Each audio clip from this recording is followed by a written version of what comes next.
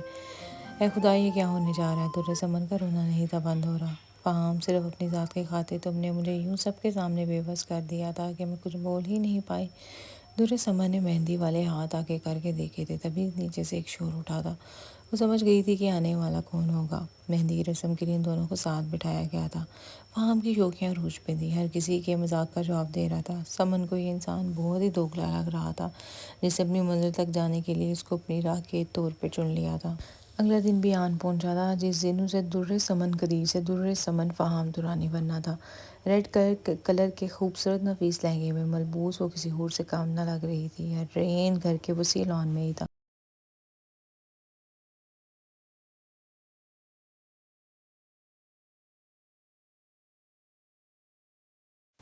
سب ہنگامے زوروں پر تھے، ہنسی مذاق ہو رہا تھا، نکاح کا وقت ہو گیا تھا۔ در سمن نے آنسوؤں کو اندر اتارتے ہوئے نکاح نامے پر سائن کر دیے تھے۔ ہر طرف مبارکباد کا شور اٹھ گیا تھا، ہر کوئی خوش تھا۔ کھانے کے بعد دلہن کو سٹیج پر لایا گیا تھا۔ رسموں کے بعد رقصی کا شور اٹھ گیا تھا۔ طاہر عباس سٹیج پر آئے تھے، فہام و در سمن دونوں اٹھ گئے تھے۔ برخوردار، ایک سرپرائز ہے تمہارے لیے۔ عظمت صاحب نے اس کا کندھا تھپتھپایا تھا۔ الہی خیر، ضرور کچھ نہ کچھ چل رہا ہے میرے بابا کے دماغ میں۔ آج رخصتی نہیں ہوگی، دنیا کے سامنے شادی کروانی تھی جو کہ ہو گئی ہے۔ کل ولیمہ کی رسم بھی ادا کر دی جائے گی، مگر رخصتی تب ہی ہوگی جب میں در سمن کے قابل تمہیں سمجھوں گا۔ طاہر ابا نے در سمن کو ساتھ لگاتے ہوئے کہا تھا۔ اس کے تو سینے سے گویا پتھر سرکا تھا۔ اگر تم ضدی ہو تو یاد رکھنا تم میرے بیٹے ہو اور میں تمہارا باپ ہوں، عظمت صاحب نے کہا تھا جو ہونک سا باپ کا منہ دیکھ رہا تھا۔ گھر میں سب کو علم ہو گیا تھا کہ ابھی رخصتی نہیں کی جائے گی۔ فہام کے فیصلے کی ضد میں طاہر جان کا حکم تھا۔ یہ بات خاندان والوں سے فی الوقت مخفی رکھنی تھی۔ اگلے دن شاندار سا ولیمہ بھی ہو گیا تھا۔ سمن اور فہام کا آمنا سامنا اسٹیج پر ہی روانہ ہو گیا تھا۔ فنکشن کے بعد فہام گھر پر آ گئی تھی۔ سمن نے کالج آنا شروع کر دیا تھا۔ آنے والے حالات نہ جانے کیسے ہوں گے۔ ارے آؤ سمن، تم تو عید کا چاند ہو گئی ہو، کبھی نظر ہی نہیں آتی۔ نرمین بھابی نے سجاتے دیکھا تو کہا۔ وہ اس وقت باغ گارڈن میں بیٹھی ہوئی تھی، شام کا وقت تھا، ساتھ مازن کھیل رہا تھا۔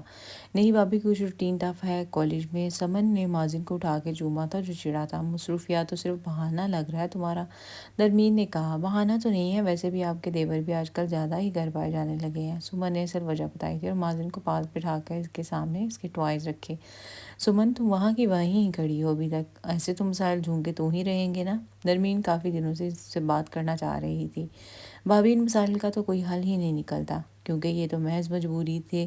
کسی نے اس سب حالات سے اپنے مستقبل کی راہ استوار کی اور کسی نے اپنی نا اور ضد کو بچایا تھا۔ سمن نے نیلے آسمانوں کے وسطوں میں دیکھتے ہوئے گلوگیر انداز میں کہا تھا۔ یہ محض تمہارا خیال ہے، جبکہ حقیقت تو کچھ اور ہے۔ نرمین بھابی نے اس کی بات کی نفی کی تھی۔ خیال تو تب ہوتا نا جب سب کچھ مجھ سے پوشیدہ ہوتا، میں ہر سچائی سے ناواقف ہوتی، مگر یہ سب تو میری آنکھوں کے سامنے طے پایا ہے، میں بھی عینی شاہد تھی۔ در سمن نے تڑپتے ہوئے بھابی کی طرف دیکھا تھا۔ مگر وہ صرف ایک بات کا پہلو ہے جو تم دیکھ رہی ہو چندا، ہم میں سے کوئی تمہارا برا نہیں چاہتا، سب تم کو جی جان سے چاہتے ہیں اور انکل کو تم سب سے زیادہ عزیز ہو۔ بھابی، ہمارے مزاج ایک دوسرے سے بہت مختلف ہیں، بلکہ بالکل بھی آمانگی نہیں ہے ہمیں، اور میرے خیال میں یہ اہم چیز ہے کسی بھی رشتے کو نبھانے کے لیے۔ سمن نے اصل بات کی تھی۔ یہ بات اپنی جگہ ٹھیک ہے، مگر اتنی اہم بھی نہیں کہ اس کو بنیاد بنا کر تم اپنے آپ اور اپنے سے وابستہ لوگوں کو دکھ دے رہی ہو، نرمین بھابی نے سمجھایا تھا۔ بھابی، مجھے یہ نہیں پتا کہ میری زندگی میں آگے کیا ہونے والا ہے۔ میں ایک الگ مزاج کی ہوں جبکہ وہ ایک الگ مزاج کے ہیں، مطلب کیسے ہوگا سب کچھ؟ بعد کی زندگی تو اور بھی کٹن ہو جائے گی۔ سمن نے اپنا جواز پیش کیا تھا، کیونکہ وہ آج اس سے اتنا بچ کے رہتی تھی، کل کو اس کے ساتھ ہی رہنا تھا۔ وہ دن آج بھی مجھے لمحہ بہ یاد ہے جس دن میری ذات کو شرط بنا کر فہام کے مستقبل کی بنیاد رکھی گئی تھی۔ میں تو محض فہام کا مہرہ تھی، اس کا مقصد حاصل کرنے کے لیے۔ میں تو ایک احتیاطی تدابیر تھی جو کہ آگے کے حالات کے لیے اختیار کی گئی تھی، ایک بند جو باندھا گیا تھا تاکہ کل کو فہام کہیں طاہر جان کی خواہشات کے خلاف جا کر اپنی زندگی میں کسی اور کو داخل نہ کر لے جو ہمارے ماحول سے مطابقت نہ رکھتا ہو۔ سمن نے کہا تھا۔ سمن، میں یہی کہوں گی کہ تم حد سے زیادہ بدگمانی کا شکار ہو رہی ہو۔ اس سے پہلے کہ سمن کچھ کہتی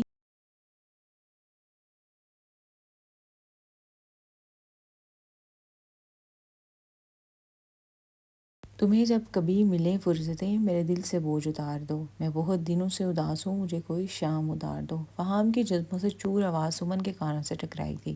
اس کے الفاظ سے سمن کے گال سرخ پڑ گئے تھے۔ فہام سمن کے ساتھ ہی بیٹھ گیا تھا۔ کیمل کلر کی شرٹ اور بلیک پینٹ میں ماحول پر چھایا ہوا تھا۔ محبت پاش نظروں سے وہ سمن کے چہرے کو تک رہا تھا۔ ماتھے پر بال بکھرے ہوئے تھے اور وہ گھاس پر سمن کے ساتھ بیٹھا ہوا تھا کہ دونوں کے کندھے ٹکرا رہے تھے۔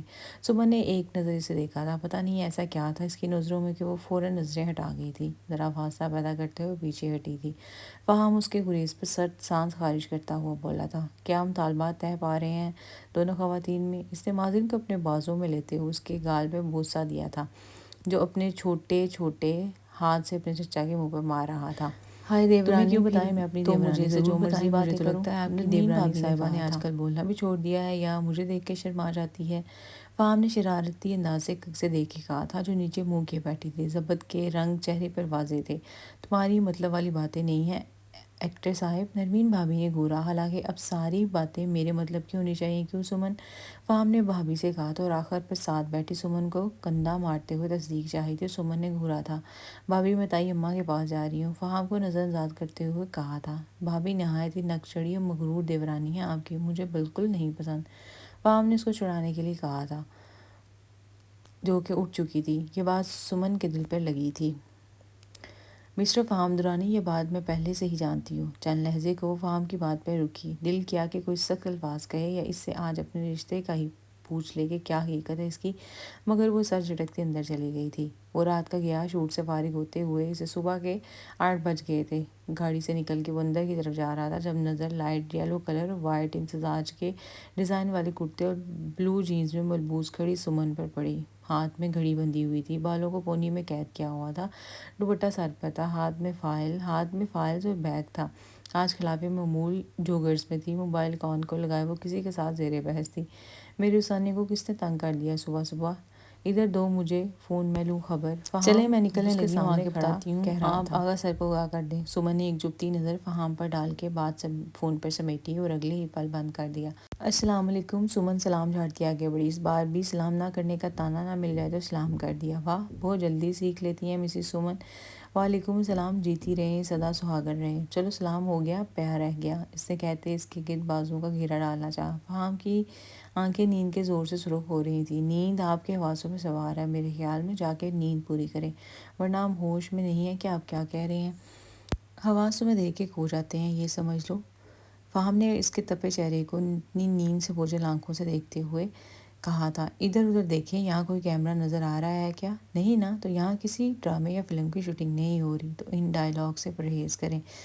تم ادھر ادھر نہ دیکھو، ادھر دیکھو بس۔ فہام نے اپنی شہادت کی انگلی کو اپنے سینے کے بائیں سائڈ پر رکھتے ہوئے دائرہ بنایا۔ فہام سمن کو اس کے پروفیشن سے تایا جان کی طرح ہی چڑ تھی۔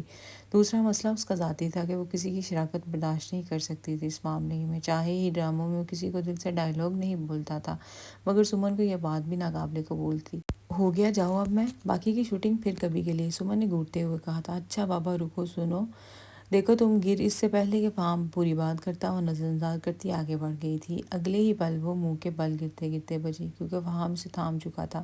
دیکھ کے ابھی گر جانا تھا، وہ اسے سیدھا کرتے ہوئے بولا تھا۔ اس کے جوگرز کے تسمے ٹھیک نہیں تھے بندے، ہونا کیا تھا پھر جو شروع سے ہوتا آیا ہے، اسے بچپن سے لے کر آج تک تسمے نہیں باندھنے آئے تھے، چھوٹے ہوئے بھی یوں ہی گرتی تھی، آج بھی یہی۔ تسمے ٹھیک سے نہ بندھنے کی وجہ سے ایک دوسرے شوز کے نیچے آ گئے تھے، وہ گرتے گرتے بچی۔ میں اس سے پہلے سمن کچھ کہتی، فہام گھٹنوں کے بل بیٹھا تھا اور اس کے شوز کے تسمے باندھنے لگ گیا۔ سمن کے سامنے بچپن کا منظر آن ٹھہرا، اکثر بھاگتے بھاگتے اس کے لیسز کھل جاتے تو ٹھیک نہیں بندھے ہوتے تو فہام باندھتا تھا۔ منظر وہی تھا مگر کتنا کچھ بدل گیا تھا، وہ سب اور ان کا رشتہ بھی۔ وہ یوں ہی گم تھی جب وہ باندھ کے اس کے مقابل کھڑا ہوا تھا۔ لو ہو گیا، اتنی سی بات تھی، ابھی گر جاتی تم، اس لیے کہتا ہوں اگر کبھی کوئی کچھ کہنا چاہتا ہو تو اس کی بات سن لینی چاہیے، کیا پتہ وہ آپ کے فائدے کی ہو، زندگی کی مصیبتوں سے نجات ہو، الجھنوں کا حل ہو۔ فہام نے سمن کو نرم نظروں سے دیکھتے ہوئے کہا تھا، تم بدل گئی ہو، مجھ سے ناراض ہونا لڑنا سیکھ لیا ہے، مگر لیسز ٹائی کرنے نہیں سیکھے ابھی بھی۔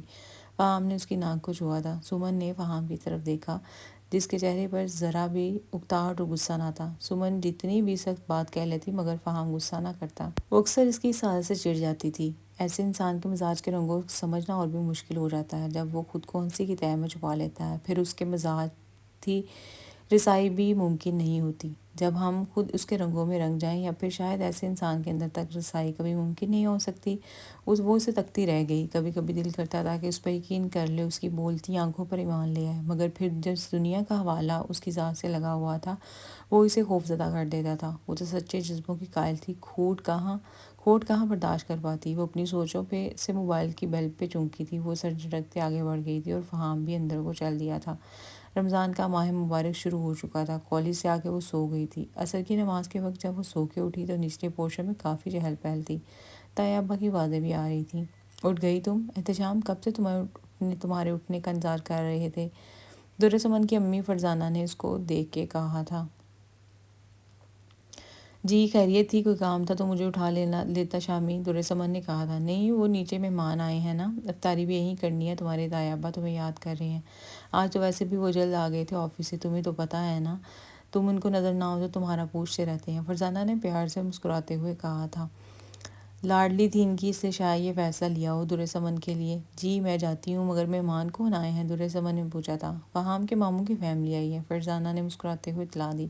ماما آپ کو پتہ تو ہے نا، وہ لوگ آئے ہیں، میں کیسے نیچے جاؤں؟ درسمن جو جانے کو تیار کھڑی تھی تب سے صوفے پر واپس بیٹھ گئی، کیونکہ فہام کے ماموں کی فیملی کو درسمن زیادہ پسند نہیں تھی، تو کوئی نہ کوئی بات ضرور کر جاتے تھے۔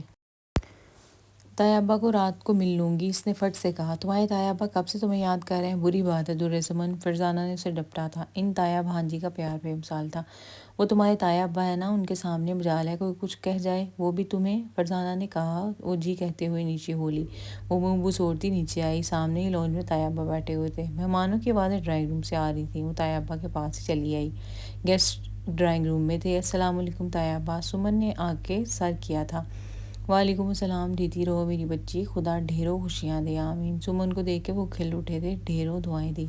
طبیعت ٹھیک ہے نا آپ کی، سمن نے ان کے پاس ہی صوفے پر بیٹھتے ہوئے پوچھا تھا۔ کرم ہے اس ذات کا، اور میری بچی کی دعائیں تو ہیں نا، تایا ابا نے پیار سے اس کے سر پہ ہاتھ پھیرتے ہوئے کہا تھا۔ تایا بھتیجی راز و نیاز بعد میں کر لیجیے گا، تو سمن تم پہلے مہمانوں سے مل لاؤ، فاطمہ بیگم نے آ کے کہا تھا۔ 2 منٹ بچی کو بیٹھ تو لینے دو، چلو جاؤ سمن بچے مل لاؤ، ورنہ تمہاری تائی کے میکے والے کو اعتراض نہ کر دیں، عظمت صاحب نے فاطمہ کو دیکھتے ہوئے کہا تھا۔ آپ بھی بد نہ بس، وہ کیوں بھلا اعتراض کریں گے، وہ تو بھابھی کئی مرتبہ سمن کا پوچھ چکی ہیں، فاطمہ نے کہا تھا۔ جی میں مل کے آتی ہوں، پھر ایک ساتھ مل کے بیٹھ کے اخبار پڑھیں گے، سمن نے ان کی طویل ہوتی بحث کو دیکھتے ہوئے کہا تھا، اور جانے کو اٹھ کھڑی ہو گئی تھی۔ آ جائیں تائی امی، سمن نے مسکراتے ہوئے فاطمہ بیگم کو ساتھ لیا تھا۔ تایا ابا اب اخبار اٹھا چکے تھے، سامنے ہی جو ہستی براجمان تھی اسے دیکھ کے سمن کا حلق کڑوا ہوا، وہ صوفے پر ٹیک لگائے فریش انداز میں سب کے ساتھ خوش گپیوں میں لگا ہوا تھا۔ اگر دنیا میں سب سے زیادہ گپیں ہانکنے کا انعام ہوتا تو فہام درانی کو ہی ملنا تھا، سمن نے کڑھ کے سوچا۔ سمن نے فہام کی مامی کو سلام کیا۔ ملیحہ اپنی کزن ختیجہ کے ساتھ راز و نیاز میں لگی ہوئی تھی، جو اس کی ہی ہم عمر تھی۔ فہام اور 15 سالہ علایا اور 8 سالہ جبران فہام کے ارد گرد بیٹھے ہوئے تھے، ان کے سامنے ہی صوفے پر ممانی شائستہ براجمان تھی۔ وعلیکم السلام، آؤ بھائی، تم تو بہت انتظار کرواتی ہو، عظمت بھائی کی چہیتی ہونے کا پورا فائدہ اٹھا رہی ہو تم تو، شائستہ نے آتے ہی طنز کیا تھا۔ سمن اس طنزیہ گفتگو سے کتراتی تھی، ان کو عادت ہے انتظار کروانے کی ممانی۔ فہام نے بھی گفتگو میں حصہ لیا، سمن جو پہلے ہی شائستہ کی بات پر رنجیدہ ہوئی تھی، فہام کی بات پر دل بھر آیا۔ بھابھی سمن کے سر پہ کالج کی ذمہ داری ہے ماشاءاللہ، کچھ دیر پہلے ہی لوٹی ہے، اب ظاہر ہے نا بچوں نے بھی آرام کرنا ہوتا ہے نا، وہ ویسے بھی اپنے تایا ابا کے پاس بیٹھی تھی، فاطمہ نے کہا، اور سمن کو لے کر فہام کے ساتھ والے صوفے پر بیٹھ گئی۔ سمن اپنی گود پر دھرے ہاتھوں کو دیکھ رہی تھی۔ فہام بھائی نیکسٹ کوسچن آپ سے، آپ کا پسندیدہ کلر کون سا ہے، علایا جو ہوسٹ بنی فہام کا انٹرویو کر رہی تھی فہام سے پوچھا۔ فہام نے ایک نظر ساتھ والے صوفے پر بیٹھی سمن کو دیکھا، لائٹ گرین کلر میں ملبوس وہ بہت پیاری لگ رہی تھی، چہرے پر معصومیت کا رنگ سب رنگوں سے زیادہ واضح تھا۔ آئی لو گرین کلر بساختہ فہام کے منہ سے نکلا تھا، جس پر ملیحہ کا قہقہہ پڑا تھا۔ سمن بھی چونکہ جب غور کیا تو پتہ چلا وہ اس رنگ کا سوٹ پہنے ہوئے ہیں، اسے ایک نظر فہام کو برا لگتا ہے، ابھی یہ کلر پسند آیا کیوں فہام؟ ختیجہ نے بھی حصہ لیا۔ جو مرضی سمجھ لو اب تم لوگ، فہام نے کندھے اچکائے، اس کے انداز پہ سمن کو شدید غصہ آیا۔ مکار، 2 نمبر، فراڈیا انسان، سارے فیوریٹ کلر بتا دیں، اور جو نہیں پسند وہ بھی، علایا نے ایک اور سوال داغا۔ نام پسندیدہ تو میرے پیچ، پنک، بلیک اور ریڈ، فی الحال یہی ہیں۔ فہم نے بات سمیٹی تھی۔ فہم کو پتا تھا اب اس بات کا رد عمل کیا ہونے والا تھا۔ اس نے دل ہی دل میں خود کو شاباشی دی تھی۔ ملیحہ کو بھی سمجھ آ گئی۔ تائی اماں آئیں کچن میں افطاری کا تیاری دیکھ لیں۔ سمن نے یہاں سے نکلنے کے لیے کہا تھا۔ چلو، ملیحہ بہن کے ساتھ نرمین کچن میں ہی ہے۔ فاطمہ بیگم نے ملیحہ کو بھی کہا تھا۔ یہاں کی محفل کافی دیر تک چلتی رہنی تھی۔ رمضان شروع ہو چکا تھا۔ سمن، نرمین اور ملیحہ شاپنگ سے لوٹی تھیں۔ روزے میں شاپنگ کر کے برا حال ہو چکا تھا۔ فرزانہ بیگم بھی نچلے پورشن میں ہی تھیں۔ سب وہیں بیٹھ گئے تو شاپنگ دیکھنے لگ گئے تھے۔ فاطمہ اور فرزانہ نے جب سمن کی شاپنگ دیکھی تو حیران رہ گئی تھیں۔ سمن بچے، یہ تمہاری شاپنگ صرف 3-4 رنگوں تک ہی کیوں محدود ہے؟ بمشکل کوئی اور رنگ مل رہا ہے، وہ بھی کوئی ایک آدھ ڈیزائن میں۔ فاطمہ بیگم نے اس کے ساری شاپنگ، جو کہ کل 6 سوٹ ہوں گے، صرف 4 رنگوں کے تھے، حتیٰ کہ کمبینیشن بھی انہی میں سے کسی رنگوں کا تھا۔ 1-2 سوٹ دیکھ کر تو ان کو یہ بھی گمان ہوا تھا کہ صرف رنگ کو لے کر پسند کیے گئے ہیں، کیونکہ ڈیزائن بھی کچھ خاص نہ تھے۔ تائی امی، پیچ، ریڈ، بلیک اور پنک، یہ سب بہت اچھے لگتے ہیں، یہ کلر مجھے بہت پسند ہے، سمن نے فخریہ انداز میں کہا تھا۔ اندر آتے فہم کو یہ بات صرف نہ سنائی تھی بلکہ سمجھ بھی آئی تھی۔ وہ اکثر ساری کی لہر اس کے اندر دوڑ گئی تھی۔ ممو، آپ کی بہو میرے رنگوں میں رنگنے لگ گئی ہیں، رخصت کا انتظام کر لیں، اس عید پہ ہی، فہم نے اندر آتے ہوئے شوخ لہجے میں کہا تھا۔ سمن نے غصے اور ناسمجھی سے اس کی طرف دیکھا۔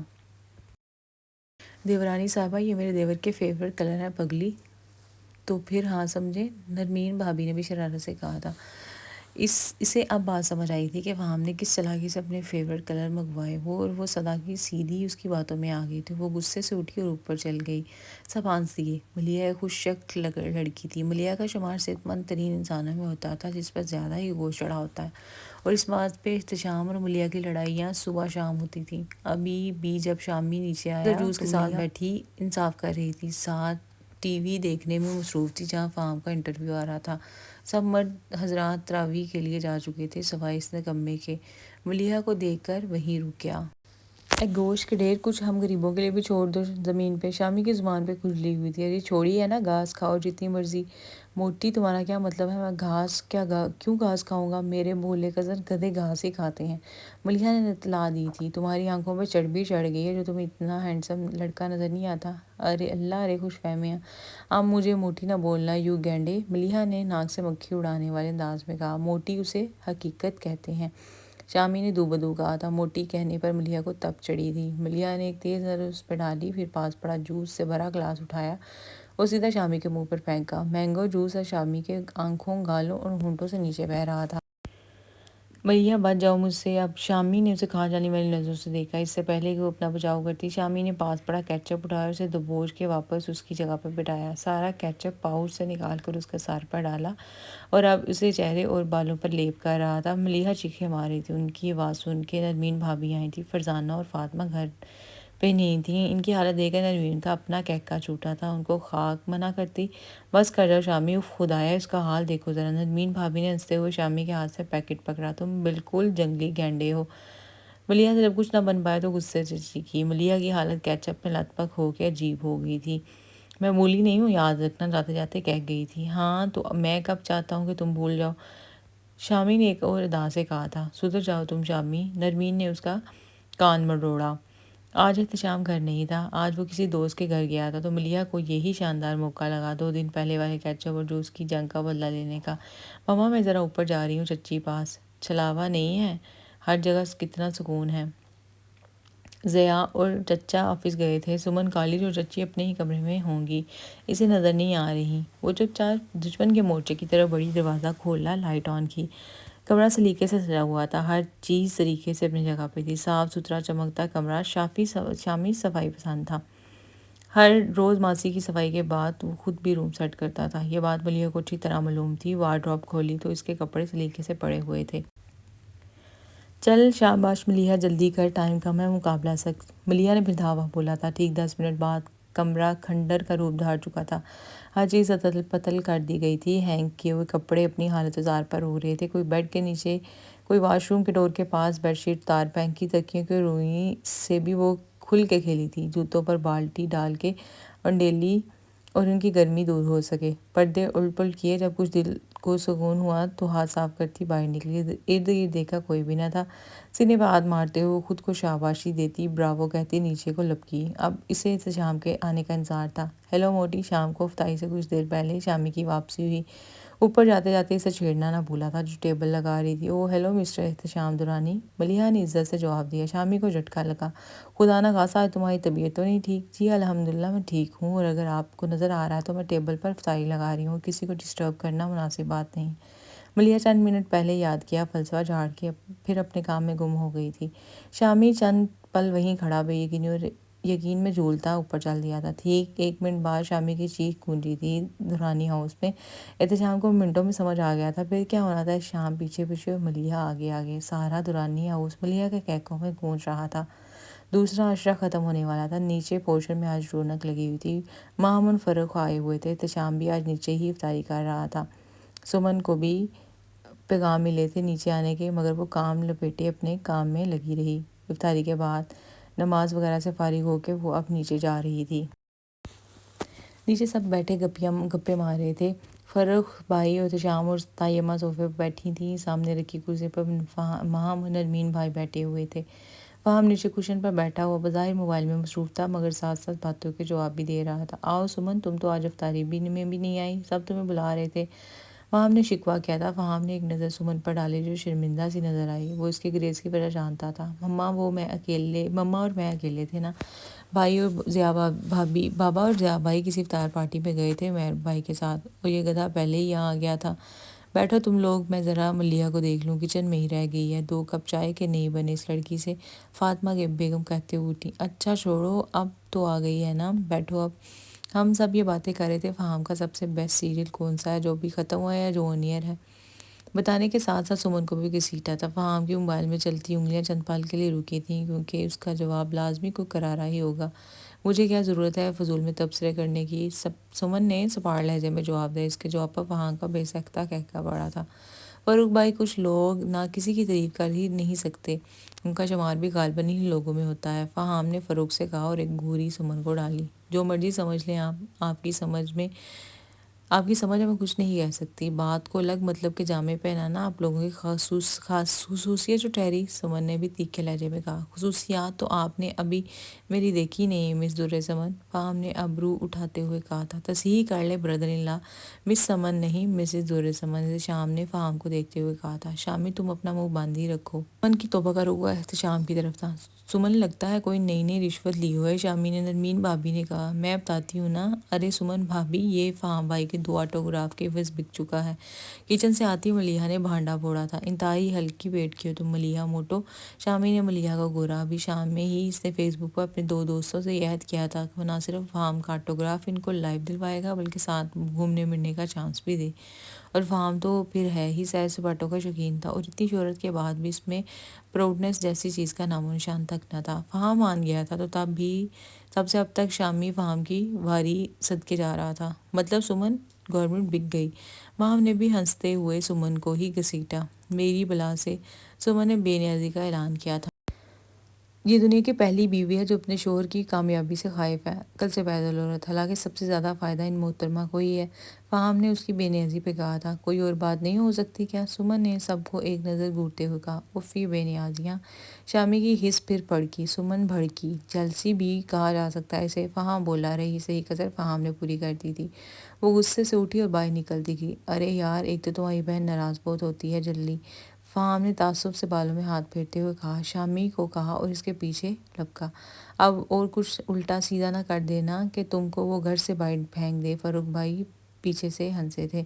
سب ہنس دیے.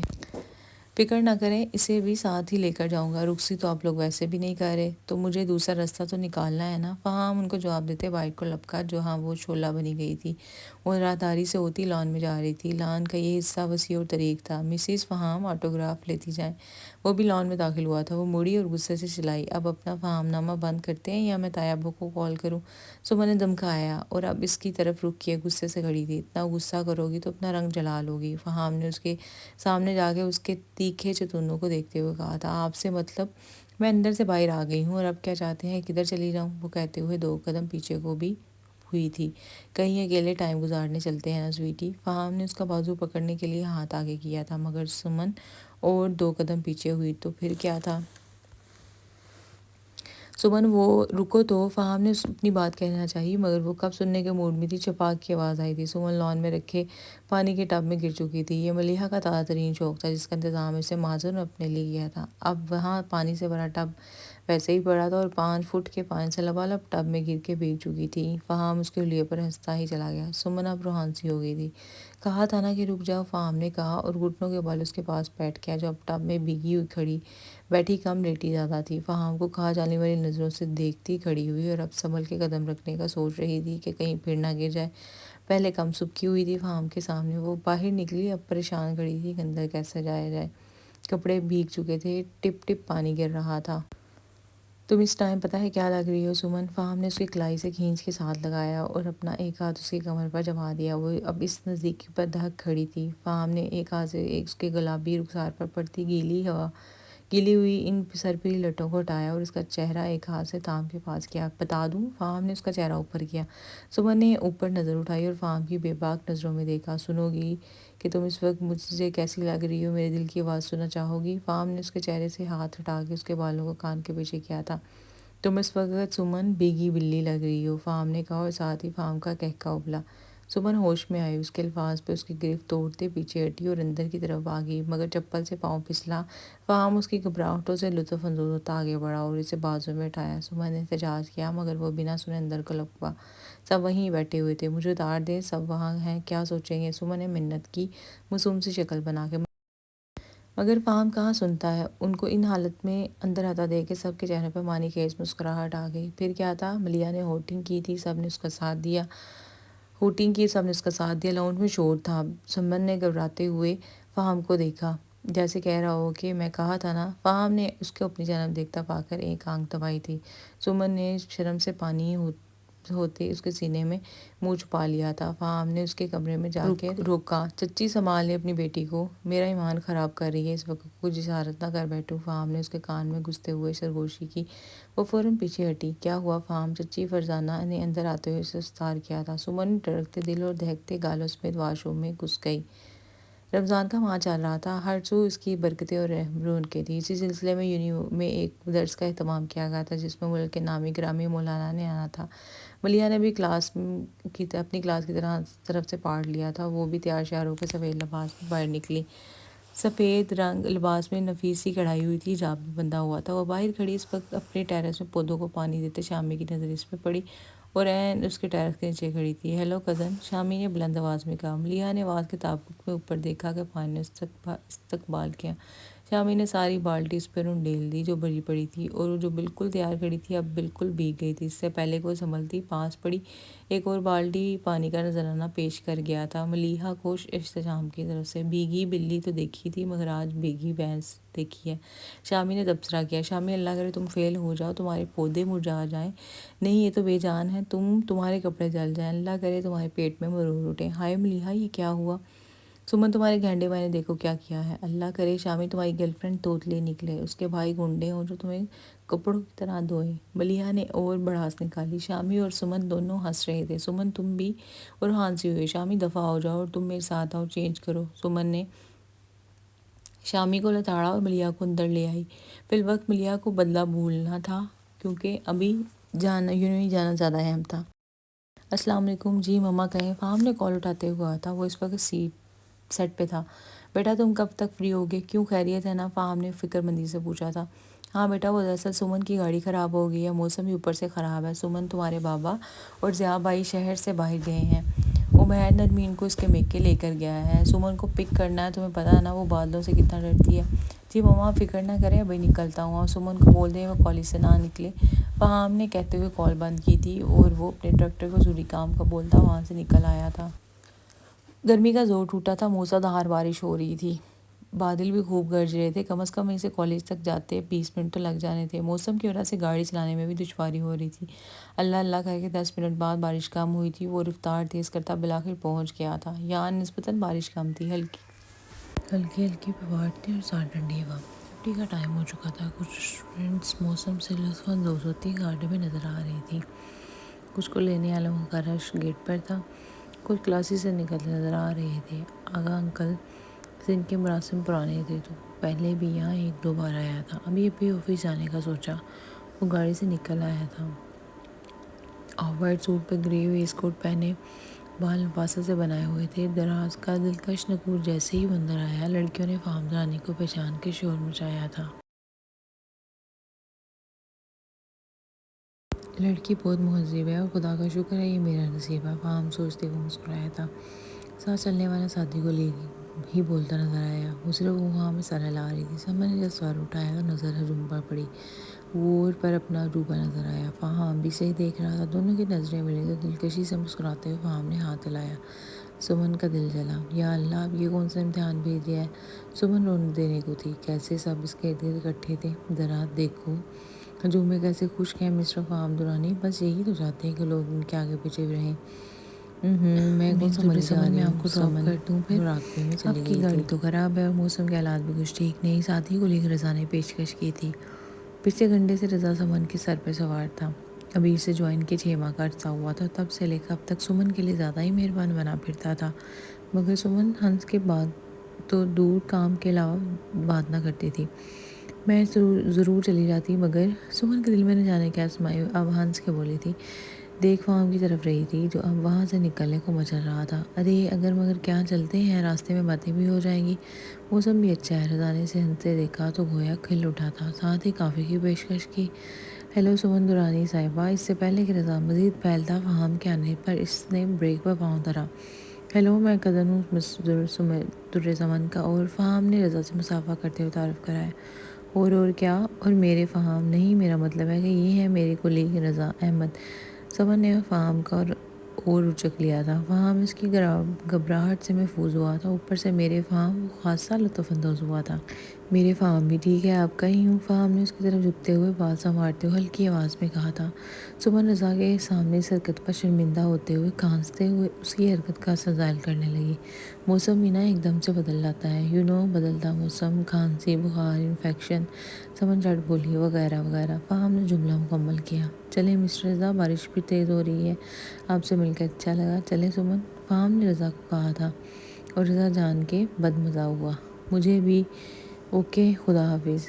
رضا ہاتھ ہلاتا آفس کی جانب بڑھا۔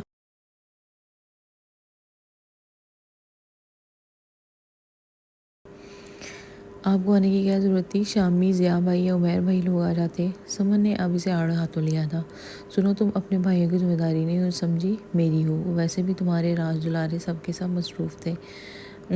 ذمہ داری جلدی نہیں یاد آ گئی، سمن نے نہ چاہتے ہوئے شکوہ کیا۔ مجھے یاد تو کیا حفظ ہو، وہ تو اپنے والد صاحب کا لحاظ ہے، ورنہ کب کا تمہیں لے کے 9-2-11 ہوا ہوتا، فہم نے اس کا تپا چہرہ دیکھتے ہوئے کہا تھا۔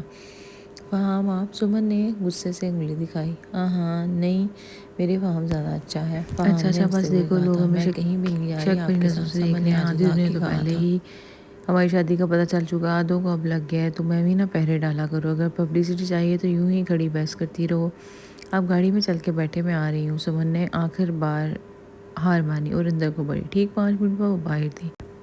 آپ کو کہا تھا کہ گاڑی میں بیٹھ جائیں، سمن نے آگے تیکھے چتونے سے پوچھا۔ ارے اب آپ اپنی دلہن کے لینے آیا تھا تو ساتھ لے کے جانا تھا نا، گاڑی تک بھی دوسرا رخصتی تو ابا حضور کی وجہ سے نصیب نہیں ہوئی، فہم نے دعائی دی۔ ڈراموں میں تو 3-4 کروا ہی لی ہیں، سمن نے جھٹ تانا دیا۔ اللہ اللہ، میری بیوی کا حساب کتاب، وہ تو ڈرامہ ہے نا، فہم نے اس کا موڈ خراب ہونے کے خیال سے آخر میں کہا تھا۔ سمن کچھ نہ بولی۔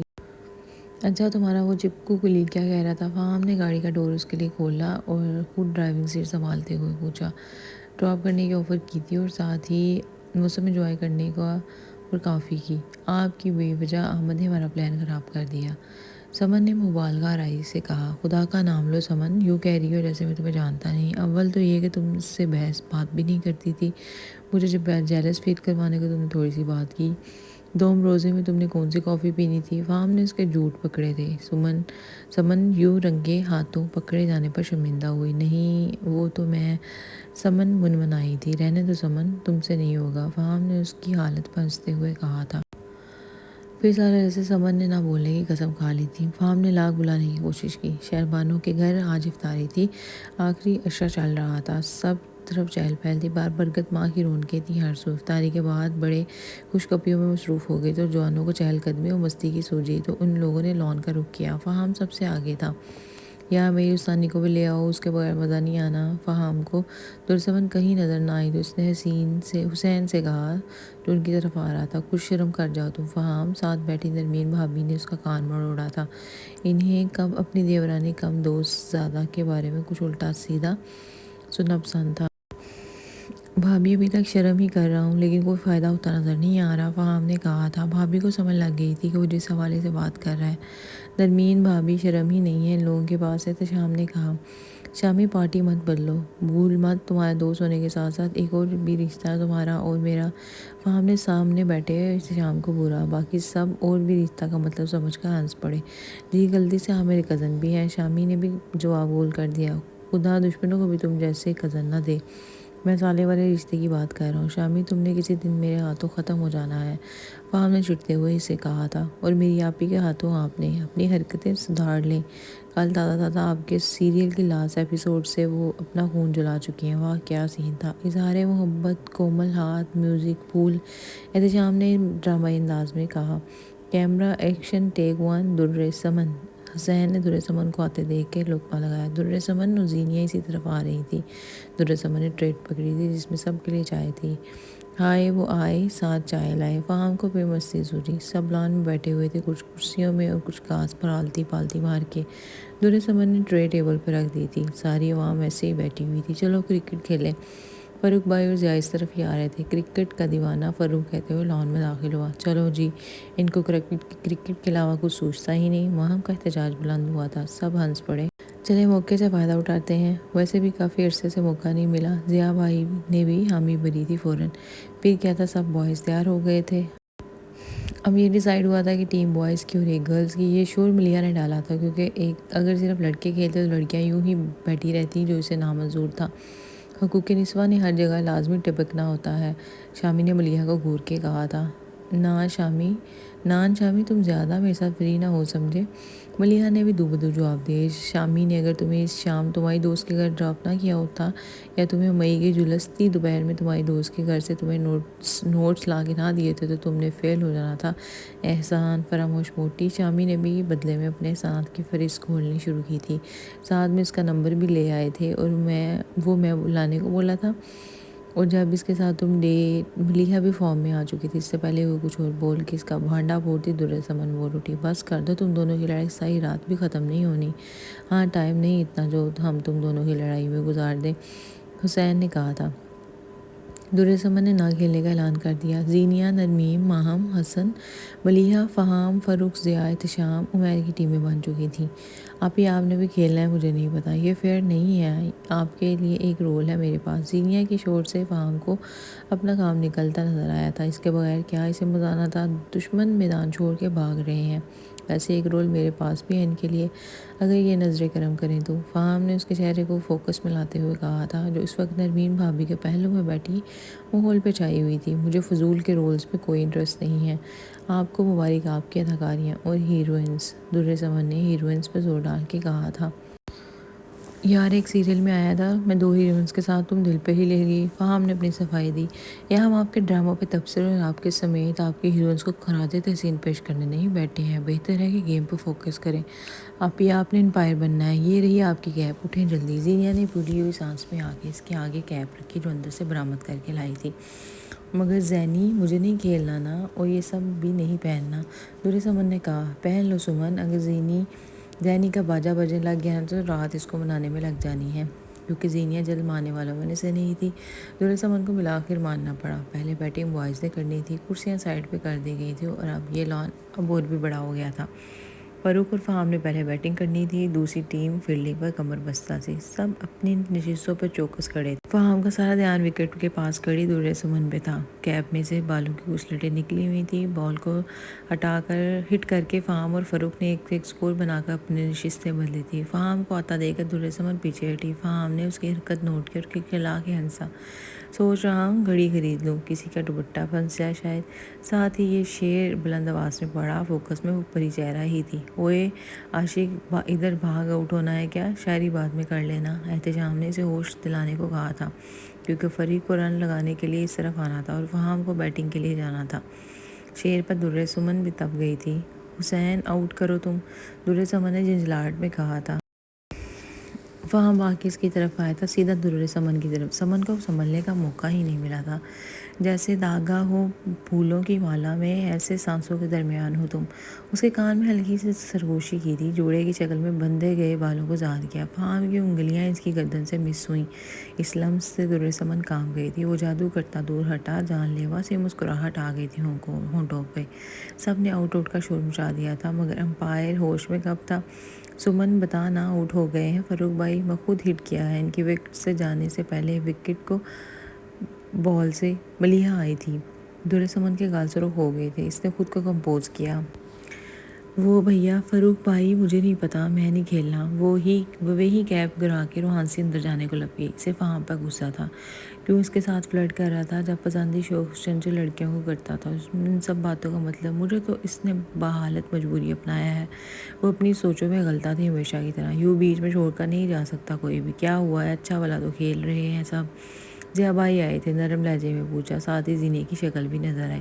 درِ سمن چاہنے کے باوجود بھی نہ جا سکی، کیونکہ اس کو گیم خراب ہو جانے کا ڈر تھا۔ ہاں آؤٹ ہو گئے ہیں فاروق بھائی، اور اب اگر فہام کو آؤٹ نہ کیا تو میں نے نہیں رہنا گیم میں۔ درِ سمن کا مطالبہ آیا تھا۔ سب کے چہروں پہ دھیمی دھیمی مسکراہٹ آ گئی۔ پاگل! ضیاء بھائی اس کے سر پر ہاتھ پھیرتے واپس چلے گئے تھے۔ فہام کے دانت اندر نہیں جا رہے تھے، بس ایک نظر دیکھ لو، پکا سلنڈر کر دوں گا۔ فہام نے پھر پاس آ کے سرگوشی کی۔ وہ تو اب کھل گیا تھا، آتے جاتے سمن کو تنگ کر رہا تھا، کبھی جان کے کندھا مارتا۔ بالآخر آؤٹ ہوا اور گرلز کی باری آئی۔ لڑکیوں کا دل رکھنے کے لیے سب ہلکا ہاتھ رکھے ہوئے تھے بالنگ پہ۔ جیتنے والے کو کیا ملے گا؟ عمیر بھائی کی آواز آئی۔ مجھے امپائری دے دی جائے، فہام نے کن اکھیوں سے دیکھتے ہوئے کہا تھا۔ نرمین بھابی نے ایک مکہ کمر پہ مارا تھا۔ اپنی چیز مانگی ہے ظالم سمار، فہام نے کہا تھا۔ میں کوئی چیز نہیں ہوں مسٹر فہام درانی۔ درِ سمن منٹوں میں آؤٹ آف کنٹرول ہوئی تھی اور کیپ اتار کے پھینکتے اندر کو لپکی۔ بنا کے لاؤ جا کے اس کو، اب نکمے، ہم نہیں کھیل رہے، ہم تھک گئے ہیں، بھابی نے کہا اور ساتھ کھیل ختم ہونے کا اعلان کیا۔ وہ سیدھی غصے میں اوپر گئی تھی اور زینے کے کمرے میں جا کے دروازہ بند کرنے لگی تھی کہ فہام کے پاؤں نے اس کی کوشش کو ناکام بنایا تھا۔ فہام نے خود اندر آ کے دروازہ بند کیا اور وہ غصے سے چلتی کھڑکی کے پاس آ گئی تھی۔ نیٹ کے پردوں سے باہر سے ہلکی ہلکی روشنی میں سمن کا چہرہ دمک رہا تھا۔ کمرے کی مین لائٹ آف تھی، سائڈ لیمپ روشن تھے۔ مسئلہ کیا ہے آپ کا؟ اب ادھر کیوں آ گئے ہیں؟ درِ سمن نے اسے اپنی طرف آتا دیکھا تو بولی تھی۔ کوئی بھی نہیں۔ فہام نے ایک ہاتھ کھڑکی پہ رکھا اور بالکل اس کے سامنے آ کے کھڑا ہو گیا تھا۔ سمن اس کی نظر سے کنفیوز ہو رہی تھی۔ دیکھیں میں آپ کے ڈراموں کی کوئی ہیروئن نہیں ہوں، سمجھے؟ ہٹائیں ہاں، درِ سمن اس کے کھڑے ہونے کے انداز پہ کہا، جو ایک ہاتھ اس کے گرد کر کے کھڑا ہوا تھا اور دوسرا اب اس کے چہرے کی طرف بڑھ رہا تھا۔ ڈراموں کی بنا کون رہا ہے؟ تم تو اصل زندگی میں ہیروئن ہو میری، فہام نے ایک ادا سے کہتے ہوئے اس کے ماتھے سے اپنا ماتھا ٹکرایا۔ سمن غصے سے دور ہٹی اور بولی، اصل زندگی پتہ ہے مجھے، اصل زندگی میں اپنے مقام کا بھی۔ اس رشتے کی بات مت کریں آپ، آج جب بات شروع ہوئی ہے تو کھل کے ہو جائے۔ وہ رشتہ جو محض آپ نے اپنے مستقبل کے لیے جوڑا ہے، کیا ایسے بھی کوئی فیصلے ہوتے ہیں؟ اپنے مفاد کی خاطر آپ نے یہ رشتہ جوڑ لیا، اور تو اور اب ہم دونوں کے مزاج میں زمین آسمان کا فرق ہے۔ اگر آپ مشرق ہیں تو میں مغرب۔ اس رشتے کی آپ کی نظر میں حیثیت ہی کیا ہے؟ صرف اور صرف اس سے پہلے کہ وہ اپنے اندر چپی اور بڑاس نکالتی، فہام تپی تپی سی سمن کے پیشانی کے اوپر جھک کر اپنا پہلا حق استعمال کیا تھا۔ سمن کی بولتی بند ہو گئی تھی۔ ٹر تھکتی نہیں ہو صبح شام مجھے ڈانٹ ڈانٹ کے؟ کچھ رخصتی کے لیے بھی، بات کے لیے بھی بچا رکھو، اور اپنے دماغ سے اٹھ پٹانگ باتیں نکال دو۔ یہ نہ ہو کہ میں عید کے بعد رخصتی کرواتے آج اور ابھی ہی صحیح رخصت کروا کے لے جاؤں۔ اگر کوئی اور وضاحت چاہیے تو میں عملی طور پر دینے کے لیے تیار ہوں، فہام نے بت بنی کھڑی سمن سے پیچھے ہٹتے ہوئے پوچھا تھا۔ آخری بات میں شرارت تھی۔ آپ نہایت ہی ایک فضول انسان ہیں۔ فضول نہیں، اسے میری ڈکشنری میں رومانٹک ہونا کہتے ہیں۔ نہایت ہی گھٹیا، بے معنی اور فالتو ڈکشنری ہے آپ ہی، اور آپ سمن نے مٹھیاں بھیجتے ہوئے کہا تھا۔ آگے کوئی بات نہ بن پائی تو پیر پٹکتی باہر نکل آئی تھی۔ فہام کا کہا اس کی سمن اپنے کمرے جھنجھلاہٹ میں پر صوفے بلند پہ ہوا تھا۔ بیٹھی کسی کتاب کے مطالعے میں مگن تھی۔ عید میں چند دن رہ گئے، نرمین بھابی اندر آئیں۔ آئیں بھابی، مجھے ایک ضروری بات کرنی ہے تم سے۔ نرمین نے آنے کی وجہ بیان کی۔ سب جانتے تھے کہ نرمین سے سمن اپنی بات شیئر کر لیتی ہے اور اس کی مان بھی لیتی ہے۔ نرمین ہے بھی بہت اچھی اور مخلص۔ جی بولے، خیریت تو ہے نا؟ وہ دراصل سب تمہاری عید پر رخصتی کی باتیں کر رہے ہیں، مجھے بھی اس سلسلے میں تمہارے پاس بھیجا گیا ہے، کیونکہ بہرحال انکل عظمت تمہاری بات کو ہی اہمیت دیں گے، مگر کوئی بھی فیصلے کرنے سے پہلے اچھی طرح سوچ لینا۔ نرمین نے اس کو کہا تھا جو اب پریشان نظر آ رہی تھی۔ بھابھی آپ سب باتیں جانتی ہیں، پھر بھی آپ مجھ سے پوچھ رہی ہیں، آپ پلیز اس رخصتی کو رکوا دیں۔ سمن نے منت کی تھی۔ دیکھو سمن، یہ حقیقی زندگی ہے، کب تک یوں ہی فرار کی راہ چاہتی رہو گی؟ کبھی نہ کبھی تو فیصلہ کرنا ہی ہے نا، تو یوں اس کو سب کو طول دینا بے معنی ہے۔ نرمین کو اس کے لاجک سے ہی چڑ تھی، جس کو بنیاد بنا کر وہ اب تک خود کو دکھی کر رہی تھی۔ بھابھی میں بھی تو یہی کہہ رہی ہوں کہ حقیقی زندگی ہے، کیسے گزرے گی؟ میں کہاں پھیکے مزاج والی اور وہ گلیمر کی دنیا میں رہنے والے، ہمارے مزاج جدا ہیں، کل کو تو بھی وہ اپنی راہ جدا کریں گے نا۔ یہ کہہ کر ہم ساتھ نہیں چل سکتے، کیونکہ میں ان کے ساتھ مناسب جوڑ نہیں ہوں، نہ تو ہم ان کے مزاج سے ہم آہنگ ہوں، نہ ہی مجھے لوگوں کی طرح پارٹیوں میں جانے کا شوق ہے۔ سمن، تم ناحق فضول باتوں کا اہمیت دے رہی ہو، جبکہ شادی کے بعد زندگی اکثر مختلف ہوتی ہے۔ یہ اگرچہ اہم بات ہے، دونوں ایک مزاج کے ہوں تو زندگی کو ایک ساتھ گزارنا آسان ہو جاتا ہے، مگر محبت تو ان سب کے بالوں سے بالا۔ جس رشتے میں محبت شامل تو وہ بہت مضبوط ہو جاتا ہے، اور پھر ہم جس گھر میں رہتے ہیں وہاں کے لوگوں کے مزاج بھی ہم سے مختلف ہوتے ہیں، ان کے ساتھ بھی تو ہم رہ رہے ہوتے ہیں نا، نہ کہ ان سے رشتے توڑ دیتے ہیں۔ حتیٰ کہ ان کے بغیر زندگی کا تصور بھی مشکل لگتا ہے۔ جہاں ہم کام کرتے ہیں وہاں بھی تو ہمارے مزاج کے لوگ نہیں ہوتے، وہاں ہم ایک پیار کرنے والا، سمجھنے والا بہترین انسان ہے، وہ تو تمہیں محض تنگ کرنے کو الٹی سیدھی حرکتیں کرتا ہے، مگر تم تو اس کے خلاف بھری پڑی ہو۔ جب ساتھ رہو گے تو یہ فضول کے خدشے ہیں نا، دم توڑ جائیں گے، کیونکہ محبت میں یہ سب نہیں چلتا۔ انسان خود کو اپنے محبوب کے رنگ میں رنگتا چلا جاتا ہے، اس کے تابع ہونا چاہتا ہے تاکہ اس کے محبوب کو اس کا ہر رنگ بھائے، اچھا لگے۔ تو سیدھا کہیں مجھے کمپرومائز کرنا ہوگا، خود کی انا کا اپنے ہی ہاتھوں قتل کرنا ہوگا اور پل پل جھکنا ہوگا۔ سمن نے دو بدو کہا، پیار محبت میں انا کا کیا تصور بھلا؟ ایک حد تک انا اچھی بھی ہے، مگر اگر یہ انا اور میں کا جذبہ زیادہ بڑھ جائے تو یہ سب خوشیوں کو اپنی لپیٹ میں لے لیتا ہے اور نکل جاتا ہے، رشتوں کا قاتل ہو جاتا ہے۔ محبت جیسے پگیدہ رشتے کا بھی خاتمہ ہو جاتا ہے اس بھیجا انا کے ہاتھوں، اور تم دونوں کا رشتہ تو آزاد، پاک اور پاکیزہ ہے، تو اس میں بلا وجہ کی ضد اور انا کیوں؟ یہ سب لڑکی کے حصے میں کیوں آتا ہے؟ ایک ساتھی ہی کیوں ان سب باتوں کو پورا کرنے کے لیے پستا ہے؟ سمن نے شکوہ کیا۔ یہ بات درست ہے کہ ایک ساتھی اس گاڑی کو نہیں دھکیل سکتا، دونوں کا شانہ بشانہ ہونا لازمی ہے، تبھی وہ اس سفر کی خوبصورتیوں سے لطف اندوز ہو پائیں گے، ورنہ سفر رکے گا نہیں، مگر اس میں کوئی رنگ نہیں ہوگا، اور راہ سوار راہ جدا کرنے کا تو یہ میں مر کبھی نہیں ہونے دوں گا، چاہے یہ مطالبہ تمہاری طرف سے یوں نہ ہو۔ لاکھ میرے فادر تمہاری فیور کر لیں، مگر میں مرتا مر جاؤں گا، مگر تمہاری جان نہیں چھوٹے گی۔ اسی عید پہ رخصتی ہوگی، مطلب 5 دن بعد، سو بھی سے تیاری شروع کر دو، یہ دماغ میں جتنے جلدی ہو سکے بات فٹ کر لو۔ اچانک فہم کی بے لجک اور کڑک آواز آئی تھی، مطلب وہ ساری باتیں سن چکا تھا۔ سمن نے اس کی آنکھوں میں دیکھنا مشکل ہو گیا تھا، وہ کہہ کر نکلتا گیا۔ وہ خود آج اس حوالے سے سمن سے بات کرنے آیا تھا، آخر وجہ جان سکے، اسے سمجھا سکے۔ اب جب سمن اس کی رگ رگ میں بسنے لگ گئی تھی، محرم تھی، اس کی محض ایک چھوٹی سی بات کو جواز بنا کر زندگی کا اتنا بڑا فیصلہ کر رہی تھی، اسے تو سن کے دھچکا لگا تھا۔ پسند کی شادی تو کروا لی جاتی ہے، مگر پھر چند عرصہ گزارنے کے بعد ہی پسند ناپسند میں ڈلتی جاتی ہے، تو یہ کہہ کر جان چھڑا لی جاتی ہے کہ آپس میں ہمارے مزاج نہیں ملے، اس لیے ہم ایک ساتھ نہیں رہ سکتے۔ آج کل ہمارے معاشرے میں یہ روز ہی سننے کو ملتا ہے کہ فلاں کی آپس میں نہ بنی تو علیحدگی اختیار کر لی گئی۔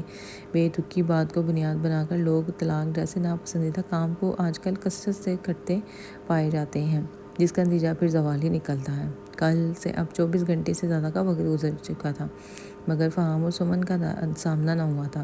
گھر پہ بھی ابھی گمبھیر خاموشی کا راج تھا، سب آنے والے وقت کو لے کر فکر مند تھے، کیونکہ عظمت صاحب نے سمن کی رضامندی کے بغیر رخصتی کی حامی نہیں بننی تھی، اور فہم کی طرف سے رخصتی کا مطالبہ اب زور پکڑ رہا تھا۔ صرف سمن کی بلا وجہ کی ڈر اور ضد کی وجہ سے اتنا تناؤ چل رہا تھا، اس کو اس بات کا ڈر تھا کہ مختلف مزاج کے لوگ ساری زندگی ایک ساتھ مجبوری میں جھولتے رہتے ہیں، ایک عجیب کھچاؤ سا زندگی کا حصہ بنا رہتا ہو، یہ اس کی فکریں اور ڈر تھا۔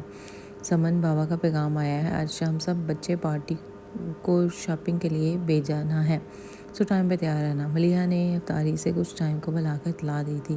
سمن کچن میں افطاری کے لیے فروٹس کاٹ رہی تھی اور فضانہ بیگم سالن بنا رہی تھی۔ ملیحہ، میرے پاس بہت سے پہلے جوڑے پڑے ہوئے ہیں، ان میں سے ایک پہن لوں گی، میرا موڈ نہیں ہے۔ سمن کل کی گفتگو کو لے کر پریشان تھی تو جھٹ سے انکار کر دیا۔ یار سمن، یوں تو نہ کرو، سب کا موڈ خراب ہو جانا ہے، سال بعد ہی سب کو ایک ساتھ جانے کا موقع ملتا ہے۔ نہیں نا، آپ لوگ چلے جاؤ، میرا موڈ نہیں ہے۔ دیکھیں نا چچی سب اس کی اتنی فکر کرتے ہیں مگر یہ بالکل بھی ہماری پرواہ نہیں کرتی، ملیحہ روحانسی سی کہتی کچن سے نکلتی چلی گئی تھی۔ ارے سنو تو، فرزانہ بیگم اسے وعدے دیتی رہ گئی تھی۔ دیکھا بچی کو ناراض کر دیا۔ سمن کیوں یوں تم ایسے کر رہی ہو میرا بچہ، بات کو سمجھو، ایسے تو دونوں خاندانوں کے بیچ اور بھی دوریاں آ گئیں جو میں نے اور بھابھی نے ان گزرے کئی سالوں میں نہیں آنے دی۔ ہماری محنت کو یوں برباد نہ کرو بیٹا۔ فرزانہ بیگم اس کے سر پر ہاتھ پھیرتی اسے سمجھاتی، خود بے رنجیدہ سی باہر کو ہو لی تھی۔ افطاری کے بعد وہ نہ چاہتے ہوئے بھی سب کا خیال کرتے سب کے ساتھ شامل ہونے کے لیے نیچے آ گئی تھی۔ سب تیار تھے، نرمین بھابی اور عمیر بھائی نے ایک گاڑی میں جانا تھا، ماضی نے گھر دادی کے پاس رہنا تھا، ملیحہ شامی اور در سمن نے ایک ساتھ جانا تھا، فہام درانی کا البتہ کوئی اتا پتہ نہ تھا، جس پر سمن نے سکھ کا سانس لیا تھا۔ ہنستے ہنساتے وہ لوگ مال پہنچے۔ ابھی وہ متعلقہ فلور کی طرف جا رہی تھا جب پیچھے سے کسی نے سمن کے کندھے کو چھوا تھا اور اپنی کیپ اتار کے اس کے سر پر ٹیڑھے سے انداز میں رکھی تھی اور اپنا بازو اس کے گرد لپیٹ لیا تھا۔ Hello Mrs Faham Durrani. اتنی جسارت فہام درانی کے علاوہ کوئی نہیں کر سکتا تھا۔ سمن کو گویا جھٹکا لگا۔ اف خدایا، کبھی تو شرم کر لیا کرے۔ سمن نے اس کو دور کیا اور ناگواری سے اس کا دیا ہوا کیپ اتارا تھا۔ بقول تمہارے میں تو بے شرم ہوں نا، کچھ بھی کر سکتا ہوں۔ شرم کیسی؟ فہام نے آنکھ مارتے ہوئے کہا تھا۔ فہام کم از کم اس بات کی ہوش کر لے، ہم یہاں اس وقت ایک مال میں ہیں اور ہم اکیلے نہیں ہیں۔ مگر نہیں، یہاں آپ کو ہر وقت پبلسٹی کی پڑی رہتی ہے، سمن نے تپے تپے لہجے میں کہا تھا۔ ہاں تو کس نے روکا ہے اکیلے ہونے میں؟ میں تو جی جان سے کوشش کر رہا ہوں اکیلے ہونے کی، آپ کی تنہائی میں میسر نہیں ہو رہی اور اس فراہمی کے لیے میری کاوشیں جاری و ساری ہیں۔ فہام نے بات کو اپنی مطلب کا جامہ پہنایا تھا اور سمن نے کیپ لیتے ہوئے سر پر اس انداز میں ڈالی کہ اس کا چہرہ کم نظر آئے لوگوں کو، ورنہ اب اس سیلفی سیزن شروع ہو جانا تھا۔ پتہ نہیں کہ اس غلطی کی سزا ملی ہے مجھے، سمن نے دانت پیستے ہوئے کہا تھا۔ نیکیوں کا صلہ سمجھو، فہام نے اس کی بات پہ کہا۔ سمن نے ان لوگوں کی تلاش میں ادھر ادھر نظر دوڑائی، وہ لوگ کہیں بھی نظر نہیں آ رہے تھے۔ وہ لوگ آرام سے اپنی اپنی شاپنگ کر رہے ہیں، تم بھی آرام سے آؤ میرے ساتھ، ہم بھی اپنی شاپنگ کریں۔ فہام نے چونکہ ان لوگوں کے ساتھ پہلے ہی یہ پلان سیٹ کیا ہوا تھا تو وہ لوگ فہام کے آتے سمن کو چھوڑ کر رفو چکر ہو گئے تھے۔ فہام، آپ اس دن اپنی 2 نمبریوں سے باز آئیں گے؟ سمن کو سمجھ آ گئی تھی ان کو غائب کرنے والا کارنامہ کس کا ہو سکتا ہے۔ جس دن تم خود میرے پاس آنے لگ جاؤ گی نا تو مجھے یوں 2 نمبریاں نہیں کرنی پڑیں گی، فہام نے دلکش مسکراہٹ کے ساتھ کہا تھا اور ساتھ ہی ایک شاپ کا ڈور کھول کے اس کو ساتھ لیتے اندر چلا گیا تھا۔ ادھر سے شاپنگ کریں گے ہم دونوں۔ فہام نے اس ایک شاپ کے اندر آ کر اپنی کیپ اتاری، شاپ کیپر اسے پہچان کے ان کے پاس آ گیا تھا، مطلب کہ وہ پہلے بھی یہیں سے شاپنگ کرتا تھا اور شاپ کو 2 سیکشن میں تقسیم کیا گیا تھا، لیڈیز اور جینٹس۔ میں پہلے ان محترمہ کی شاپنگ کروں گا، فہام نے اس لڑکے سے کہا تھا تو وہ اپنی رہنمائی میں ان کو لیڈیز سیکشن میں چھوڑ آیا تھا۔ یہاں بھی رنگوں کی ایک دنیا تھی، ہر طرف ہر چیز روشنیوں میں نہائی ہوئی تھی۔ ویلکم میم، سیلز گرل نے پاس آ کے اپنے پیشہ ورانہ انداز میں کہا اور فہام کو دیکھا وہ کھلی تو فہام نے ہاتھ ہلایا تھا۔ شاپ میں اور بھی لوگ تھے، اب سمن ہلکے ہلکے کلرز والے ڈریسز چیک کر رہی تھی۔ فہام 1-2 منٹ جس کے ضبط سے دیکھتا رہا پھر آگے بڑھا تھا۔ خدا کا خوف کر جاؤ، ان کلرز میں تم نے اپنی شادی کے بعد پہننا اور ایک جوڑا رخصتی پہ تو فہام درانی کی بیگم پہ یہ ڈل کلرز پہنے گی اب؟ فہام نے اس کے ہاتھ سے ایک کرتا لے کے واپس رکھتے ہوئے کہا تھا تو کسی اور کو پہنا دے، بلکہ بیوی بنا لے، سمن نے تڑک جواب دیا تھا۔ میں پہلے بیوی بھی تم ہی ہو اور پہنو گی بھی تم، نہا خود کو ہلکان مت کرو اس بحث میں، فہام نے اس کی عقل پہ ماتم کرنا چاہا۔ یہ لو اسے ٹرائی کرو، اتنی دیر میں عید والے دن کا جوڑا دیکھتا ہوں جو کہ ہماری رخصتی کا دن ہوگا۔ فہام نے ایک ٹاپ نکال کے اسے تھمایا تھا جو گولڈن کلر کا تھا اور اس کے اوپر ہلکا ہلکا سا نفیس کٹ ورک تھا۔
یہ حالت پر فہام کا سکون تب برباد ہوا۔ سمن میری حالت پر رحم کرو کہ اتنا رو رو کر ہلکان کر رہی ہو، بتاؤ تو بات کیا ہے؟ فہام وہ ہجلوں کے درمیان صرف اتنا کیسے ہوئے اس کا نام پکارا تھا۔ فہام کو اپنا نام آج سے پہلے کبھی اتنا پیارا پرسوز نہ لگا تھا۔ سمن کے آنسوں میں روانی آئی تھی۔ سمن بس کر جاؤ، کیوں مجھے اذیت دے رہی ہو؟ بتاؤ تو کیا ہوا ہے؟ کسی نے کچھ کہا ہے؟ فہام کا فکر سے برا حال ہو رہا تھا۔ سمن کو سیدھا کرتے پھر پوچھا تھا، اوکے نام بتاؤ، میں خود پوچھ لیتا ہوں اندر جا کے۔ فہام اسے پیچھے کرتا اٹھنے لگا تو سمن نے اس کی شرٹ پر اپنی گرفت مضبوط کر کے اسے اٹھنے سے روکا تھا۔ نہیں فہام، میں بتاتی ہوں، وہ بدنگت ہچکیوں کے درمیان بولی۔ سمن پلیز بتاؤ نا، رونا بند کرو، میں ہوں نا، کیوں رو رہی ہو؟ وہ میری کولیگ ہے نا رضا، وہ کافی دنوں سے مجھے کالز اور میسیج کر کے مجھے شادی کے لیے پرپوز کر رہے ہیں۔ مشکل سے بات پوری کرتے ہوئے فہام کے سینے میں منہ چھپا گئی تھی۔ بس اسے بھی ہینڈل کر لیں گے، بس خود کو اور ہلکان نہ کرو۔ فہام کو غصہ آیا، مشکل سے ضبط کر لیا کیونکہ فی الوقت سامنے بیٹھی جھلی کو چپ کروانا لازم تھا۔ بس سمن چپ اب، ورنہ میں ڈانٹوں گا، فہام نے اب سخت لہجے میں کہا تھا۔ سمن کے رونے میں اب کمی ہوئی تھی، مگر فہام بھابی انہوں کو بھی بتایا ہے، وہ کہتی ہیں کہ میں تو یہ چاہتی تھی نا۔ وہ ایسے کیسے کہہ سکتی ہیں؟ جو بھی تھا میں ایسا نہیں چاہ رہی تھی۔ بھلے ہمارے مزاجوں میں فرق تھا، میری اور آپ کی نہیں بنتی تھی، مگر یہ رشتہ میرے لیے بہت اہم ہے۔ اور سمن بات مکمل نہ کر پائی، پھر رو پڑی۔ وہ نہ جانے میں اس رشتے کو لے کر احساسات بھی ظاہر کر چکی تھی جو فہام کے لیے سانسوں کے مانی تھے۔ جی بالکل، یہ مزاجوں کا فرق ہی ہے نا، جو یوں آپ میری باہوں میں بیٹھی میرے سینے سے لگی سب کچھ میرے ساتھ شیئر کر رہی ہیں، خود کے ساتھ مجھے بھی ہلکان کر رہی ہیں۔ فہام نے اس کے گرد حسار تنگ کرتے ہوئے کہا اور بالوں پہ بوسہ دیا۔ سمن اب کھسکی تھی۔ ہوں تو آپ کون سا رشتے کے دل سے راضی تھے؟ طب انڈسٹری میں جانے کے لیے میری ذات کو بکرا بنایا گیا تھا۔ اب سمن پھٹی تھی فہام پہ۔ ہاں میں مانتا ہوں، نہ ہی تمہیں میں نے کبھی اس لحاظ سے سوچا، نہ ہی دیکھا، حتیٰ کہ شادی کے ایک عرصے تک مجھے یہ سب عجیب لگتا رہا، مگر پھر اس رشتے کی طاقت نے مجھے تمہاری طرف مائل کرنا شروع کر دیا۔ تم میں مجھے سکون و راحت ملنے لگی۔ یہ کوئی اندھا دھند محبت ہرگز نہیں تھی، مگر تمہارا اثر رفتہ رفتہ ہوا۔ پھر جب بابا نے کہا کہ یہ لڑکی مجھے اس دنیا میں کہیں اپنا آپ کھونے نہیں دے گی، صرف اصل کو کھونے نہیں دے گی، مجھے تھامے رکھے گی، سنبھالے رکھے گی، تو خود بخود میں تمہاری طرف کھینچا آنے لگا۔ واقعی ہی مجھ جیسے انسان کے لیے دھیمی اور سنتلن انسان کی ضرورت تھی۔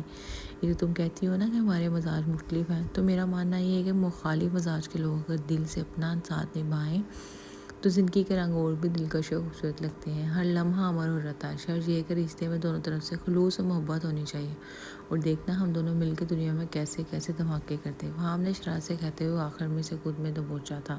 سمجھ نے دور ہونا چاہا۔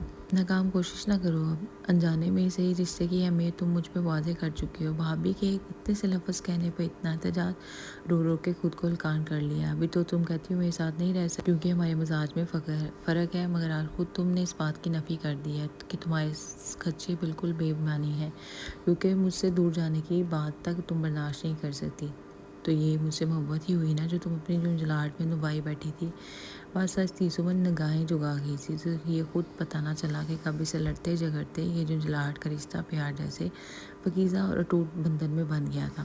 رضا صاحب کا بھی بندوبست کر لیں گے، کل عید ہو جائے گی نا تو اپنی رخصتی کا دعوت نامہ لے کے خود اس کی خدمت میں حاضر ہوں گا۔ چچورا انسان منہ توڑ کے رکھ دوں گا اگر اب ایک سیکنڈ بھی تمہارے بارے میں سوچا۔ دیکھنا تو بہت دور کی بات ہے، فہم نے غصے سے کہا تھا۔ آپ ایسا کچھ نہیں کریں گے۔ رخصتی کس کی ہو رہی ہے؟ سمن کو اس کی بات پر جھٹکا لگا تو دور ہوتے پوچھا، رخصتی آپ محترمہ کی ہوگی میرے ساتھ ہی، وہ بھی کل رات بالکل اسی ٹائم، کیونکہ اب میں تمہیں 24 گھنٹوں سے زیادہ خود سے دور نہیں کر سکتا۔ پہلے ہی سارا وقت تمہاری بیوقوفی کی نظر ہو چکا ہے۔ اب اگر تم نے میرے ساتھ پیار سے پیش آیا ہوں تو سختی بھی کر سکتا ہوں اس معاملے میں، فہم نے اس کو گھور کے کہا تھا۔ اس سے پہلے کہ سمن کچھ کہتی ایک شور اٹھ گیا تھا، چاند رات مبارک کا، میرے چاند مبارک ہو۔ فہم نے سمن کے کان میں سرگوشی کی تھی۔ عید کا دن خوشیوں کے لیے طلوع ہوا تھا، دورانی ہاؤس کے لیے خوشیاں تو بالا تھیں، کیونکہ شام کو فہام اور سمن کی رخصتی کا فنکشن ہونا تھا۔ مرد حضرات عید پڑھ کے آ چکے تھے۔ فہام کی نظریں سمن کو ڈھونڈ رہی تھی جو کہیں نظر نہیں آ رہی تھی۔ چھپکلی عید نہیں لینی؟ احتشام نے سب کو کھیر پیش کرتے ملیا کو چھیڑا۔ کیوں نہیں، تم سے تو لازمی لینی ہے، ملیا نے جھٹ کہا تھا، کیونکہ باقی بڑوں سے وہ عید بٹور چکی تھی۔ تو لے لو، جلدی سے لو، شامی کنجوس نے جگرا نکالا ہے، لا دو جلدی، تمہارا کیا بھروسہ، مکر جاؤ۔ ملیا اب صوفے پر بیٹھا کھیر کا پیالے سے انصاف کر رہا تھی۔ یہ لو، شامی نے جیب سے نکال کے ملیا کی مٹھی پر رکھا تھا۔ ملیا کو کچھ رینگتا ہوا محسوس ہوا۔ تو ملیحہ نے چیخنا شروع کر دیا اور ہاتھ میں بڑا رینگتا کاکروچ دور پھینکا تھا۔ ملیحہ کی چیخوں پہ سب ہنس پڑے تھے۔ یہ بیٹری سے چلنے والا کاکروچ ہے، چچا دیکھیے شامی کے بچے کو۔ وہ روتی بسوڑتی قدیر صاحب کے پاس گئی تھی۔ وہ یہ گدھے کیوں میری بیٹی کو تنگ کرتے ہو، چلو دو ہی دی۔ قدیر صاحب نے شامی کو ڈانٹا تھا۔ بابا اپنی بہو کو بھی بلوا کے دے دیں، کب سے ان کی شرارتوں سے محفوظ ہوتے۔ فہم نے بلا کر عصمت صاحب کو کہا تھا، برخوردار چپ چاپ بیٹھے رہو، شام کو رخصتی ہونی ہے، اس سے پہلے مجھے تم ادھر ہی چپکے بیٹھے نظر آؤ، عصمت صاحب نے کہا تھا اور کہتے اندر کی جانب چلے گئے تھے۔ اف یہ ظالم سماج، فہم نے آہ بھری تھی، اگر اوپر گئے نا تو بھی آپ کی خیر نہیں، آپ کی سانی بھری پڑی ہیں ابھی بھی، شامی نے کہا تھا۔ وہ فکر نہ کرو، تم اپنے معاملات طے پا گئے ہیں سب، ایک ملاقات کا انتظام کروا دو بس، فہم نے دہائی دی تھی۔ شام تک اس نے لاکھوں رشوتیں دی مگر مجال تھی کسی نے ایک سنی ہو۔ سمن کو کوئی لاکھ میسیج کر چھوڑے مگر ان میڈم کا شرما کے برا حال تھا، مجال تھی کہ کوئی ایک بھی کال یا میسیج کا رپلائی کیا، الٹا موبائل بند کر دیا تھا۔ فہم اور سلگ اٹھا تھا، دل پر پہاڑ رکھتے وہ اب شام کو ہی ایک جلدی کی خبر لینے کا سوچتا وقت گزارنے لگا۔ آج کا سارا دن اسے گھر پہ گزارنا پڑا، شام سے پہلے ہی تیاریاں ہو چکی تھی۔ رخصتی میں صرف 4 بہنوں کی فیملی تھی، گھر میں شامی، ملیحہ، حسین اور زینہ نے سجایا تھا۔ فہم کی تو خوشی کا کوئی ٹھکانہ نہ تھا۔ چلو بھائی دلہن لو ہماری۔ یہ شامی تھا جو اپنی ٹیم بدل چکا تھا اور براتی بن کر آیا تھا۔ دھیرج رکھو براتیوں، آپ کا استقبال تو کر لین دو، ملیحہ نے کہا تھا۔ ہمارا استقبال چھوڑیں، وہ تو آپ آئے روز کرتی ہیں، پہلے ہمارے ایکٹر کو دیدار یار کروا دیں، شامی نے کہا۔ بالکل، کیونکہ اب اور زیادہ انتظار نہیں کر سکتا، یہ نہ ہو کہ میں خود ہی اسے اٹھا کے لے جاؤں۔ تبھی نرمین بھابی سمن کو لے کر داخل ہوئی تھی۔ فہم نے اسے دیکھ کے کھڑا ہوا تھا، نیوی بلو کلر کے سوٹ میں ملبوس، اوپر ویسٹ کوٹ پہنے، آج بہت ہی ہینڈسم لگ رہا تھا۔ سمن نے بھی فہم کے پسند کردہ گرے فراک پہنی ہوئی تھی جس پر نفیس کام کیا ہوا تھا، مگر بلا ان شیطانوں کا جنہوں نے سمن کے منہ کے آگے چنڈی ڈالی ہوئی تھی۔ فہم کوشش کے باوجود چہرہ نہ دیکھ پایا۔ بیٹھ جائیں دولہے صاحبہ، دلہن بیٹھ گئی ہیں، فروخ بھائی نے کہا تھا۔ یار یہ کیا اس کے چہرے پر ڈالا ہوا، اس کو تو ہٹا دو، فہم ناگواری سے بولا تھا۔ بس کچھ اور دیر کے لیے انتظار کر لیں، سب یک زبان بولے تھے۔ ہرگز بھی نہیں، بہت ازمالی میں اشرف، ساتھ ہی فہم نے موقع کا فائدہ اٹھاتے ہوئے چنڈی الٹ دی تھی۔ سب ارے واہ ارے ارے کہتے رہ گئے۔ آج اپنے لیے فہم کی بے قراریاں دیکھ کر سمن خود میں سمٹی جا رہی تھی۔ خدا نے اس کے سارے خدشات کو غلط ثابت کرتے اس شخص کا پیار اس کی جھولی میں ڈالا تھا۔ عید مبارک، استاد رخصتی بھی مبارک مسز، فہم نے جھک کے سرگوشی کی تھی۔ آپ کو مسٹر فہم درانی، میرے ایکٹر، سمن نے بھی اس کی طرف دیکھتے ہوئے کہا تھا۔ سب ادھر ادھر مصروف ہو چکے تھے باتوں میں۔ میری جھلی، فہم نے سرگوشی کی، یہاں اپنا رومانس شروع نہ کریں مسٹر اینڈ مسز۔ ملیحہ اور شامی ان کے سر پر آن دمکے تھے، ان کی بات پر وہ دونوں دل سے مسکرا دیے تھے۔ آج سب کے چہروں پہ ایک اطمینان اور خوشی تھی۔ جب رشتوں میں پیار، محبت اور خلوص شامل ہو جائے نا تو ان کو نبھانا مشکل نہیں ہوتا۔ مزاج کا ایک حد تک کمر داخل تو ہوتا ہے، مگر اگر پیار شامل ہو جائے تو باقی چیزیں بے معنی لگتی ہیں، کیونکہ رشتے بھی توجہ اور پیار چاہتے ہیں۔ جتنی توجہ اور پیار ان کو ملتا جائے گا نا، وہ پروان چڑھتے جائیں گے اور مضبوط ہوتے جائیں گے۔ ختم شد۔ امید ہے آپ کو یہ ناول پسند آیا ہوگا۔ آپ سے گزارش ہے کہ اپنی رائے کا اظہار کمنٹ سیکشن میں لازمی کیجیے گا۔ ہمارے چینل کو سبسکرائب اور ویڈیو کو لائک اور شیئر کرنا مت بھولیے گا۔ اللہ حافظ۔